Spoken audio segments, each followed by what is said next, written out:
গরম গরম ভাতের সাথে যদি এরম একটা ভর্তা থাকে বিশ্বাস করেন ওই মাংসের দিকে আর নজর যাবে না, মাংস খাইতেও ইচ্ছে করবে না। অনেকে আবার কইতে পারেন তা মাংস নিয়েছেন কে?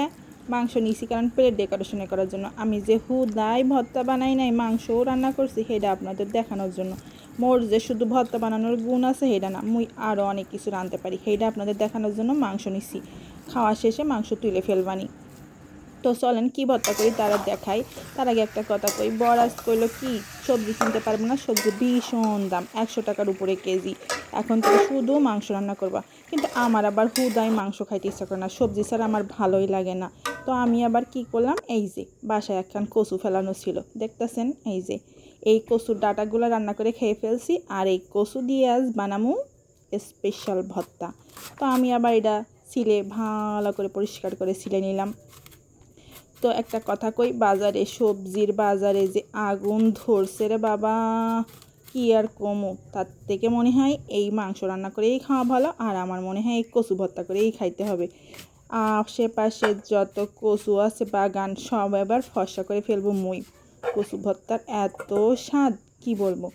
এই স্বাদের কচু ভর্তা দেখতে হলে পুরো ভিডিওটা দেখবেন, না টেনে। ভিডিও না টেনে কিন্তু দেখতে হয়, এটা ফেসবুক গাইডলাইনে আছে। তো এই যে কচু কেটে নিছি আমি, নিয়ে ভালো করে ধুয়ে এই যে লবণ হলুদ দিয়ে সিদ্ধ করতে দিলাম। আরও একটা কথা কই, ভিডিও কিন্তু টেনে টেনে দেখতে নাই, ফুল ভিডিও দেখতে হয়। 3 মিনিটের একটা ভিডিও যদি না দেখার ধৈর্য আপনার থাকে, আপনি কেমন কন্টেন্ট ক্রিয়েটার গো। তো এই যে আমার কচুগুলো সিদ্ধ হয়ে গেছে, দেখেন একেবারে শুকনো শুকনো করে সিদ্ধ করে ফেলছি, একেবারে এখানে কোনো পানি নাই, একটু ভালো ভালো করে ভেজে। তো এই যে আমার ভর্তার জন্য সব উপকরণ রেডি। এখানে আমি কি কিনেছি শুনবেন। এটা হলো নারকেল, এই যে নারকেল দেখতেছেন, এটা নারকেল ভাজি করে নিচ্ছি। আর এইটা তো কচু সবাই জানেন।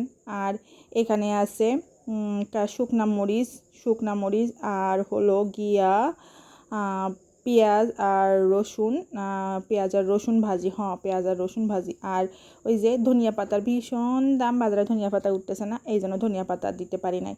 তো এখন মই এই যে শুকনা মরিচটা ভালো করে ডইলা নিমু, ডইলা একবারে ঘেতা ঘেতা করে ফেলবো হেডারে। আর একটা কথা কই আপনাদের, ফেসবুক গাইডলাইনে কিন্তু গঠনমূলক কমেন্ট করার কথা আছে, তাই বলে রচনামূলক কমেন্ট লেখার দরকারও নাই, বা অন্য কমেন্ট লেখারও দরকার নেই। কিছু কিছু মানুষ আছে এমন কমেন্ট লিখে যার সাথে মানে ভিডিওর কোনো মিলই নাই। কে রে ভাই, এটা লিখেন কে? বুঝেন না যে আমি দেখলে বুঝি।